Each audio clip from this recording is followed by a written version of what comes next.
1906 அந்த காலகட்டத்தில் ஒரு மனுஷன் அமெரிக்காவில் பிறக்கிறாரு.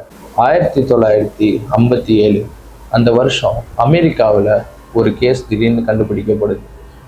ஒரு மனுஷன் அவரோட வீட்டில் கிட்டத்தட்ட ஒரு 20லிருந்து 30 ஆட்களை வெட்டி அவர்களோட தோலை உடல்ல இருந்து உரிச்சு அதை வச்சு நம்ம வீட்டில் இருக்க டேபிள், லேம்ப்பு எல்லாமே செஞ்சு வச்சிருக்கான்னு சொன்னால் அவங்களால நம்ப முடியுதா? அந்த மாதிரி ஒரு மனுஷனை பற்றின கதையை தான் இன்னைக்கு நம்ம வீடியோவில் நம்ம பார்க்க போகிறோம். 1906 எட்வின் கெயின் அப்படின்னு ஒரு குழந்தை பிறக்குது. அந்த குழந்தை வளர்கிற விதம் நார்மலாக நம்மளை மாதிரி இல்லைனாலும் ரொம்ப ஒரு மோசமான ஒரு சூழ்நிலையில் அந்த குழந்தை வளருது. தாய் தகப்பன் சரியான நிலைமையில் அவங்களுக்கு இல்லை. தகப்பன் ஒரு குடிகாரனாகவும் அந்த பையனோட தாய் ஒரு வெளிமாற்று விஷயங்களை பின்பற்றக்கூடிய ஒரு தாயாகவும் இருக்காங்க. அவங்க அப்பா தினமும் குடிச்சிட்டு அவங்க அம்மாவை போட்டு அடிக்கிறதுனால அந்த குழந்தை ஒரு இக்கட்டான சூழ்நிலையிலே வளருது. அவங்க அம்மா வளர அந்த குழந்தைக்கு நீ வெளியே போகக்கூடாது, இதை செய்யக்கூடாது, அதை செய்யக்கூடாது அப்படின்னு சொல்லி கொடுத்தே வளர்க்குறாங்க. அதனால அந்த குழந்தைக்கு சின்ன வயசுலேருந்து எந்த ஒரு நட்பும் வெளியே இருக்க குழந்தைகளோட எந்த ஒரு நட்பும் உண்டாகாத ஒரு சூழ்நிலையில் அந்த குழந்தை வளருது. அந்த குழந்தை வளர அவனோட மன அழுத்தம்ங்கிறது அவனுக்கு அதிகமாகிட்டே போகுது. அவங்க அம்மா இதை செய்யாத, நீ அதை செய்யாத, நீ இதை செய்யக்கூடாது அப்படின்னு சொல்லி எல்லா சின்ன சின்ன விஷயங்களுக்கும் அந்த குழந்தைய கட்டுப்படுத்துகிறாங்க. அவனோட அம்மா இதே மாதிரி சின்ன வயசுலேருந்து அவனை ரொம்ப கண்ட்ரோலாகவே வளர்த்துக்கிட்டே இருக்காங்க. நாளடைவில் கொஞ்ச நாள் போக அவங்க அப்பாவும் இறந்து போகிறாரு. அவங்க அப்பா இறந்து போனதுக்கப்புறம் அவனும் எட்கெயினும் அவனோட அண்ணன் ஹென்ரியும் 2 பேரும் சேர்ந்து அவங்க வீட்டில் இருக்க சின்ன சின்ன பண்ணை வேலைகளை பார்த்து குடும்பத்தை நகர்த்த ஆரம்பிக்கிறாங்க. இப்படியே போய்கிட்டு இருக்க காலகட்டங்கள் நகர எட்கெயினும் வளர்ந்து வராரு. இருந்தும் அவங்க அம்மா அவனை வெளியே விடாதனால அவனுக்கு வீட்டுக்குள்ளேயே ஒரு பெரிய மன அழுத்தங்கிறது உண்டாகுது. கொஞ்ச நாள் கழிச்சு திடீர்னு ஒரு நாள் அவங்க வீட்டுக்கு வெளியே ஏதோ ஒரு சத்தம். வெளியே போய் பார்த்தா எல்லா இடத்துலையும் தீப்பற்றி எரியுது. என்ன எரிஞ்சிட்டு இருக்குன்னு கிட்ட போய் பார்த்தவங்களுக்கு ஒரு பெரிய அதிர்ச்சி தான் காத்துட்டு இருந்துச்சு. அவங்க அண்ணன் கை கால் இல்லாமல், தலை இல்லாமல், உடல் மட்டும் தீயில எரிஞ்சுக்கிட்டு இருந்துச்சு. இன்னைக்கு வர அது எப்படி அது எரிஞ்சிச்சு, யார் அவரை கொண்டா அப்படிங்கிறதுனால போலீஸ் கண்டுபிடிக்க முடியல. ஆனால் அவங்க அண்ணன் இறந்து போகிறதுக்கு முன்னாடி பார்த்த கடைசி நபர் எட்கெயின், அவனோட தம்பி மட்டும்தான். நாளடைவில் அவங்க அண்ணன் இறந்து போய் 2வது நாள் 3வது நாள் போகும்போது அவங்க அம்மாவோட மனசு உடைஞ்சு அவங்களுக்கு ஸ்ட்ரோக் அவங்களும் இறந்து போகிறாங்க. இவங்க 2 பேரும் இறந்து போனதுனால எட்கெயின் ரொம்பவே மன உடைச்சலுக்கு ஆளாகிறான். எதோ செய்யணுங்கிற எண்ணங்களுக்கு அவனோட வாழ்க்கை அவனை கொண்டு போய் சேர்க்குது. அவன் இறந்து போன அம்மாவை எல்லாரும் சேர்ந்து புதைத்த அன்னைக்கே நைட்டு போய் அவங்க அம்மாவோட சடலத்தை தோண்டி அங்கேருந்து எடுக்கிறான். எடுத்து அங்கேருந்து திருப்பி வீட்டுக்கு கொண்டு அவங்க அம்மாவுக்கு ட்ரெஸ் எல்லாமே மாற்றி அவங்க அம்மாவை இனிமேல் நம்ம கூடயே வச்சுக்கணும்னு இறந்து போனான் தன்னோட அம்மாவை உயிரோடு இருக்கிறதா நினைக்கிறான் எட்கெயின். ஒரு நாள் கூட அவங்க அம்மா கூட பேசுறதுக்கு அவன் தவறலை. ஒரு நாள் கூட அவங்க அம்மா கூட சிரிக்கிறதுக்கு அவன் தவறலை. அவங்க அம்மாவோட ரூம் மட்டும் சுத்தமாக வச்சுருந்த எட்கெயின் அவனோட மிச்சம் இருக்க மொத்த வீட்டையுமே ரொம்ப கேவலமான முறையில் வச்சுக்க ஆரம்பிக்கிறான். முதல் முறையாக அவங்க அம்மாவோட சடலத்தை தோண்டி எடுத்த எட்கெயினுக்கு அடுத்தடுத்து சடலங்களை தோண்டணும், அதை எடுத்துகிட்டு கூட வச்சுக்கணும் அப்படிங்கிற ஆசை வருது. அவங்க அம்மா இறந்து 1 வாரம் கழிச்சு திருப்பி அதே எட்கெயின் போய் ஒரு கல்லறையாக தோண்ட ஆரம்பிக்கிறார். எதுக்காக தோன்றாருன்னு அவருக்கு தெரியாது. இருந்தாலும் அந்த உடல்களை கொஞ்சம் கொஞ்சமாக எடுத்துகிட்டு வீட்டுகளில் வைக்க ஆரம்பிக்கிறார். வீட்டுகளில் வைக்கிறதுனால என்னென்ன பிரச்சனை வரும்னு யோசிச்ச எட்கெயின் அதை துண்டு துண்டாக வெட்டி பெட்டிகளில் போட்டு வீட்டில் அடைக்க ஆரம்பிக்கிறார். அந்த பெட்டியில் அடைச்சதை என்ன செய்யலான்னு யோசிக்கும் போது அவருக்கு ரொம்ப பிடிச்ச ஒரு ஆர்டிஸ்ட் ஒருத்தவங்க இருக்காங்க. அந்த ஆர்டிஸ்ட் ஜூயிஷ் அப்படிங்கிற ஒரு இதை ஃபாலோ பண்ணுறவங்கள அவங்களோட தோள்களை அறுத்து அதனால லேம்ப் செய்கிறது, ஃபர்னிச்சர் செய்கிறத ஒரு பெரிய விஷயமா அந்த நேரத்தில் செஞ்சுட்டு இருந்திருக்காங்க. அது ரொம்ப ஃபேமஸாக இருந்ததுனால எட்கெயினுக்கு அதை பார்த்ததுனால ஆர்வம் தோன்றுது. அவருக்கு அந்த ஆர்வத்தில் எல்லாருடைய தோள்களையும் பிரிக்க ஆரம்பிக்கிறாரு. அதுக்கான கெமிக்கல்களை வெளியே போய் வாங்க ஆரம்பிக்கிறாரு. கொண்டு அவரோட பண்ணைகளில் இறந்த சடலங்களையும் அவர் கொண்ட எல்லாரையும் புதைக்க ஆரம்பிக்கிறாரு. கொஞ்சம் கொஞ்சமாக புதைக்க ஆரம்பித்த அவருக்கு தேவைப்படும் போதெல்லாம் அவங்களோட உடம்பை எடுத்து அதில் இருக்க தோள்களை உரித்து அதனால் லேம்ப் செய்ய ஆரம்பிக்கிறாரு. அவர் செஞ்ச லேம்பை அவரோட மெடலாகவும் பார்க்குறாரு. இதே மாதிரி செஞ்சுக்கிட்டு இருந்த எட்வின் வீட்டுக்குள்ளே மட்டும் இந்த மாதிரி செயல்களை செஞ்சுக்கிட்டு இருந்த எட்கைன் வீட்டை விட்டு வெளியே போகிறாரு. அவருக்கு நிறையா நண்பர்கள் வெளியே கிடைக்க ஆரம்பிக்கிறாங்க.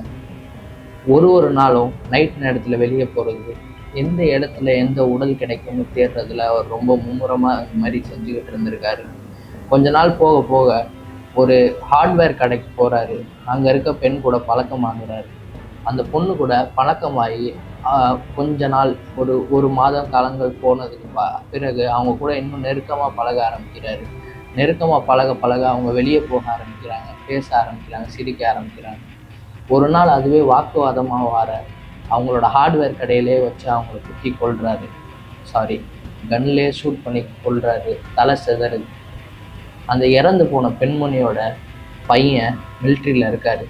அவர் ரிட்டன் வந்து அவங்க அம்மா எங்கன்னு தேடும்போது அவர் தேடி தேடி தேடி நிறைய இடத்துல அலைஞ்சு கடைசியில் எங்கேயுமே கிடைக்காம ஒருத்தர் மேலே சந்தேகம் வந்து அவர் மேலே கடைசியாக எட்வின் மேலே சந்தேகம் வந்து அவங்க வீட்டுக்கு போய் பார்த்துருக்காங்க.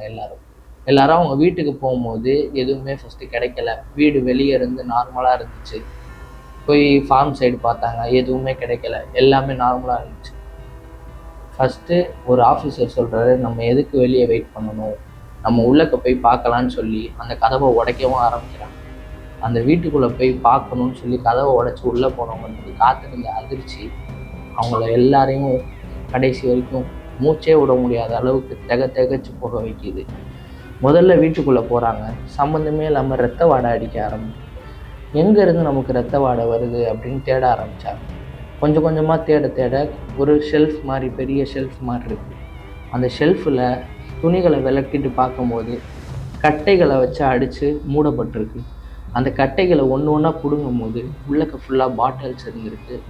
அங்கே இருந்த 16 பாட்டிலில் 16 பெண்களோட தலை ஆசிடில் முக்கப்பட்டு இருந்துச்சு. அதை பார்த்ததுமே போலீஸு ரொம்ப பயந்து போகிறாங்க.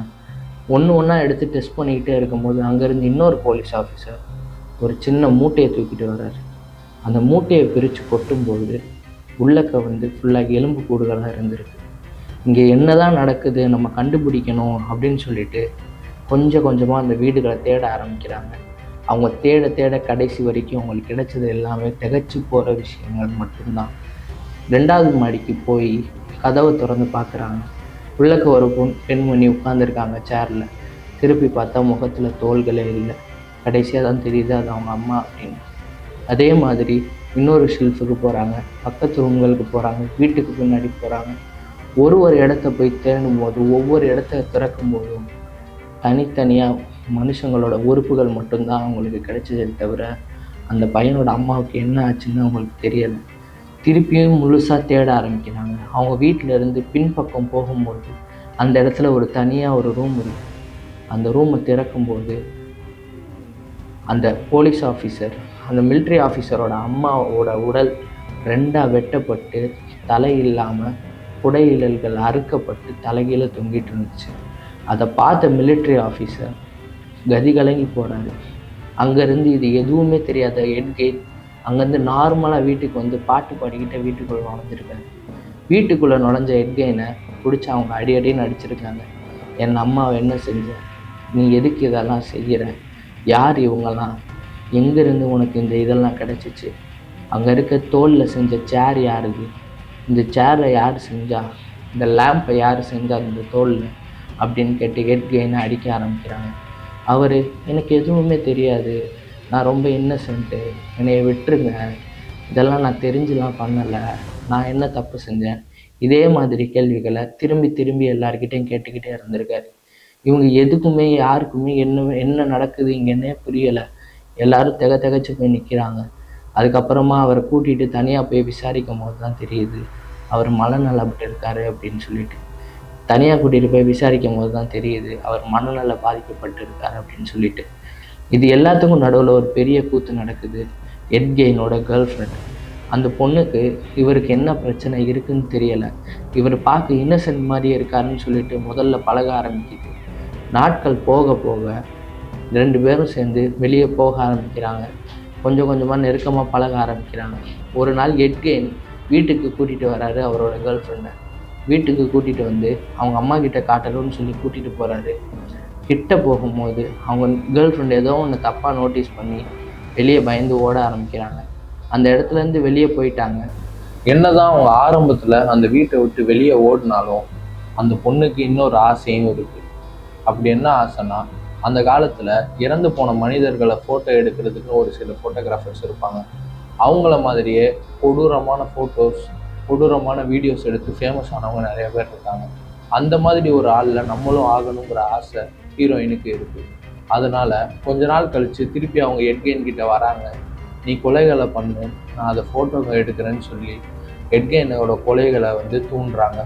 தூண்டிட்டு சைலண்ட்டாக வெளியே நின்று வேடிக்கை பார்க்குறாங்க. ஒரு முறை எட்கெயின் கொலை பண்ணும்போதும் தன்னோட காதலி தினமும் வீட்டுக்கு அந்த ஃபோட்டோஸை எடுக்கிறது, ஒரு கொலைகளையும் வித்தியாசமாக ஃபோட்டோஸ் எடுக்கிறதுன்னு சொல்லிட்டு ஃபோட்டோஸ்களை சேகரிச்சுக்கிட்டே வர்றதுக்காக அவங்க கூட பழக ஆரம்பிக்கிறாங்க. அப்படியே நாட்கள் நகர நகர 2 பேருக்கு நடுவில் பழக்கங்கள் கொஞ்சம் கொஞ்சமாக கம்மியாக ஆரம்பிக்குது. கேர்ள் ஃப்ரெண்ட் சொல்கிறாங்க, இனிமேல் நான் உன்னை பார்க்க விரும்பலை, நம்ம 2 பேரும் திருமணம் செஞ்சுக்க வேணான்னு சொல்லி அவரை ஒதுக்கி வைக்க பார்க்குறாங்க. எட்கெயின் எத்தனை வாட்டி இதுக்கு என்ன செய்கிற, ஏன் இப்படி என்ன ஆச்சுன்னு திருப்பி கேட்டுமே அவங்க சரியான பதில் சொல்லவே இல்லை. நான் உன்னை விட்டுட்டு போகிறேன் அப்படின்னு சொல்லிட்டு அவங்க இத்தனை நாளாக எட்கெயின் கூட இருந்து அந்த ஃபோட்டோஸை கையில் எடுத்துக்கிட்டு திருப்பி அவங்க வேறு ஊருக்கு போகிறாங்க. வேறு ஊருக்கு போய் அந்த மாதிரி பிரபலமாக இருக்க ஒரு ஃபோட்டோகிராஃபர்கிட்ட போயிட்டு அவங்களோட ஃபோட்டோஸ் எல்லாம் காட்டுறாங்க. இங்கே பாருங்கள், நான் உங்களை மாதிரி டெட் பாடிஸை இன்னும் கொடூரமாக ஃபோட்டோ எடுத்திருக்கேன் அப்படின்னு சொல்லி காட்டும்போது அந்த ஃபோட்டோகிராஃபர், இது உண்மையான டெட் பாடியா, நீ மாட்டை வெட்டி ஃபோட்டோ எடுத்துகிட்டு வந்திருக்க, இதெல்லாம் ஒரிஜினலே கிடையாது, டூப்ளிகேட்டு, இந்த அளவுக்கு கொடூரமாக எப்படி ஒருத்தர் ஃபோட்டோ எடுக்க முடியும்னு சொல்லி அந்த ஃபோட்டோவை தூக்கி அந்த பொண்ணோட மூஞ்சிலே விட்டு எறிகிறாரு. விட்டு எறிஞ்சு நீ இனிமேல் இந்த பக்கம் வரக்கூடாது அப்படின்னு சொல்லி அசிங்கப்படுத்தி வெளியே அனுப்புகிறாரு. ஒரு வாரம் அங்கே தாக்கு பிடிச்ச ஹீரோயின் திருப்பி அவங்களால முடியலைன்னு சொல்லிட்டு திருப்பி எட்கெயின் கிட்டேயே வராங்க. திருப்பி இவர் கூட வாழணும் அப்படின்னு சொல்லிட்டு இவர் கூட நாட்கள் கழிஞ்சுக்கிட்டு இருக்கும் போதே கூடிய சீக்கிரம் மாட்டிக்கிறாரு எட்கெயின். அந்த அன்னைக்கு போலீஸ் அவங்க அம்மா, அந்த இராணுவ போலீஸ் ஆஃபீஸரோட அம்மாவை தேடி வந்த போலீஸ் கடைசியாக பார்த்தது யாருன்னு கண்டுபிடிச்சி எட்கெயினோட வீட்டுக்கு தான் இவ்வளோ விஷயத்தையும் எடுக்கிறாங்க. ஒரு இடத்துல இருந்தும் எலும்புகள், சடலங்கள், தலைமை, ஒரு உடம்போட பார்ட்ஸையும் தனித்தனியாக வெட்டி தனித்தனியாக பாடம் பண்ணி தனித்தனியாக பாட்டிலில் போட்டு வீட்டில் தனித்தனி இடத்துல மறைச்சி வச்சுருந்துருக்காங்க. அது ஒன்றுத்தையும் எடுத்து பார்க்கும்போது போலீஸ் ஆஃபீஸர்களோட இதயம் ஒரு செகண்ட் உறைஞ்சி போச்சுன்னு தான் சொல்லணும். அதுக்கப்புறமா மாட்டி கொஞ்ச நேரத்தில் அவனை போட்டு அடிக்காமல் நேராக கொண்டு போய் கோர்ட்டில் ஆஜர்படுத்துகிறாங்க. மறுநாள் எட்கெயினோட வழக்கு நேராக மாட்டிக்கிட்ட கொஞ்ச நேரத்தில் எட்கெயினை அடிக்காமல் துன்புறுத்தாமல் நேராக கொண்டு போய் கோர்ட்டில் நிப்பாட்டுறாங்க. அங்கே இருக்க ஜட்ஜு ஒரு கேள்வியும் அவர்கிட்ட கேட்க ஆரம்பிக்கிறாரு. அப்போ தான் தெரியுது எட்கெயின் மனநலம் சரியில்லாதவர் அப்படின்னு சொல்லிட்டு. மனநலம் சரியில்லாதவரை எப்படி நம்ம பெருசாக தண்டனை கொடுக்க முடியும்? இந்த அளவுக்கு கொடூரமாக இருந்தாலும் மனநிலை சரியில்லாதவரை முதல்ல சரி செய்யணும்னு சொல்லிட்டு அங்கே இருக்க கவர்மெண்ட் அவங்கள சிறையில் அடைக்கிறாங்க. அவரை சிறையில் அடைச்சி கிட்டத்தட்ட கொஞ்சம் வருஷங்கள் சிறையில் இருந்துட்டு அதுக்கப்புறமா 1987 அவருக்கு இருதய நோய் செத்து போகிறாரு. அவர் இறந்து போகிறதுக்கு முன்னாடி செஞ்ச விஷயங்கள் கொஞ்சம் கொஞ்சமாக வெளியே நியூஸ் சேனலில் பரவி பெரிய விஷயமாக மாறுது. அங்கே இருக்க எல்லாரோட இதயத்தையும் சுக்குநூறாக உடைக்குது. வெளியே நடமாடுறதுக்கு பயத்தை உண்டாக்குது. அந்த கதையை பற்றி இன்னைக்கு வரைக்கும் அந்த ஊரில் ஒரு பெரிய பேச்சு இருக்குது. அந்த எட்கெயின் அப்படிங்கிறவரை புதைச்ச இடத்த அந்த ஊர் மக்கள் எல்லாரும் சேர்ந்து உடைக்கிறாங்க, நொறுக்குறாங்க, சுக்குநூறாக்குறாங்க.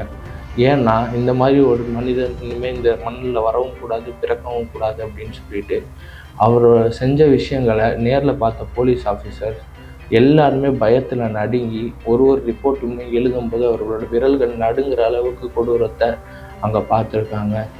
ஏன்னா கடைசியாக அவர் போட்டு ஒரு இடத்துல மாட்டியிருந்த ட்ரெஸ்ஸு, அவரோட ரூமில் ஒரு ட்ரெஸ்ஸை பார்த்துருக்காங்க.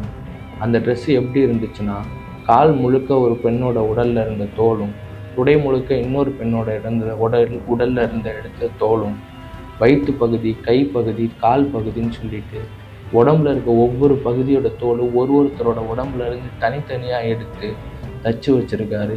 கடைசியாக முகத்துக்கு போடுற தோலை மட்டும் அவங்க அம்மாவோட முகத்துலேருந்து பிரித்து எடுத்த எட்வின் ஒரு நாளும் அந்த உடையை போட்டு தனிமையில் டான்ஸ் ஆடி பார்த்துருக்காரு. இந்த மாதிரி நடக்கிற விஷயங்களை ஒன்றா அவர் சொல்ல எழுத எல்லாருக்கும் கொலை நடுங்கி போகுது. இதோட 1987 அவர் இறந்து போகிறாரு. இந்த கேஸை அதோட முடிக்கிறாங்க. இந்த டாக்குமெண்ட்ரி ரொம்ப ஒரு 8 எபிசோடுக்கு வருது. நெட்ஃப்ளிக்ஸில் த மான்ஸ்டர் எட்கெயின்னு சொல்லிட்டு இப்போ ரீசெண்டாக ரிலீஸ் ஆன டாக்குமெண்ட்ரி. இதில் இருக்கிற காட்சிகள் ஒன்றும் அந்த அளவுக்கு அகோரமாகவும் கண்களால் பார்க்க முடியாத அளவுக்கும் தான் டைரக்டர் எடுத்திருக்காரு. உங்களால் முடிஞ்சால் இதை நீங்கள் அங்கே போய் பார்க்கலாம். அப்படி இல்லைன்னா இந்த கதையை கேட்டுட்டு இதோட விட்டுடலாம். இதே மாதிரி தொடர்ந்து நெட்ஃப்ளிக்ஸ் ஹாரர், த்ரில்லர், டாக்குமெண்ட்ரிஸ், நாவல் ஸ்டோரிஸ், ஃபிக்ஷனல் ஸ்டோரிஸ்ன்னு பார்க்க மறக்காமல் நம்ம சேனலை சப்ஸ்கிரைப் பண்ணிக்கோங்க. இன்னொரு நல்ல வீடியோவில் சந்திக்கிறேன். பாய்.